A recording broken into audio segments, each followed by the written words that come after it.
আসসালামু আলাইকুম রহমতুল্লাহি ওবারাকাত। ইনশাল্লাহ আজকে আপনাকে আল্লাহ তাআলার একটা নিদর্শন দেখাবো। ইনশাল্লাহ আসুন। আমরা আসছি ঐতিহাসিক হাজী মোহাম্মদ মসজিদ বাগেরহাট। এটা উপস্থিত বাগেরহাট জেলায়। এটা বাগেরহাটের একদম ঢুকতে এই মসজিদটা আমার সামনে পড়বে। আপনি যদি লক্ষ্য করে দেখেন যে এরকম মসজিদ আজ দেখা যায় না। ভাই মসজিদটা একটু দেখান। আজকে এই সময় এরকম মসজিদ আজ পাওয়া যায় না। এটা অনেক আগে নির্মিত হয়েছিল।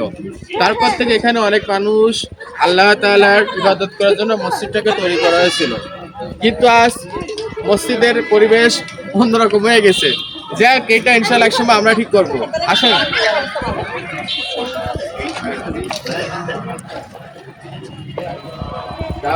আসলে মসজিদে আসে একমাত্র আল্লাহ তাআলার আনুগত্য করার জন্য। তা এই মসজিদটা যিনি নির্মাণ করেছিলেন তিনি হচ্ছে খানজান আলী রহমতুল্লাহ আলাহি। তিনি একজন আল্লাহ তাআলার ওয়ালি ছিলেন।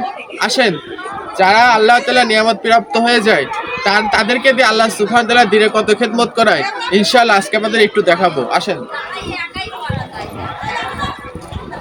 একটু অপেক্ষা করতে হবে, কারণ একটু দূরে তো, তাই আর কি একটু যাইতে সময় লাগতেছে।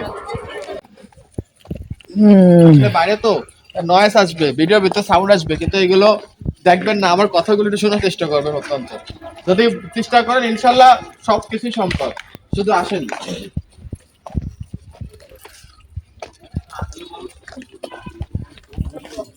এই যে এই পাঁচিলগুলো পরে, এই দেয়ালগুলো পরে তৈরি করা হয়েছিল।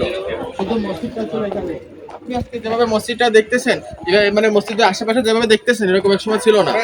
এটা পরে নির্মিত করা হয়েছে। আসেন। আর এই যে দিঘি, এই দিঘিটা অনেক বড় একটা দিঘি। এখানে মানুষ, এই দিঘিটা একটি মাত্র উদ্দেশ্য পালন করা হয়েছে যেন মানুষ লবণ পানি থেকে যেন মিষ্টি পানি পায়। আর আজকে এই দিঘি দেখেন, এরকম দিঘি আজকে দেখা যায় না। এখনকার সময় এরকম দিঘি, আসলে এই দিঘির সৌন্দর্য একমাত্র শাপলা ফুল। আর এই দিঘিতে অনেক বড় একটা দিঘি, এখানে অনেক মানুষ একসাথে অজু করতে পারতো। এখনো সুযোগ আছে, কিন্তু খুব কম মানুষই আছি যারা মহান আল্লাহ সুবহানাহু ওয়া তাআলার আনুগত্য করি।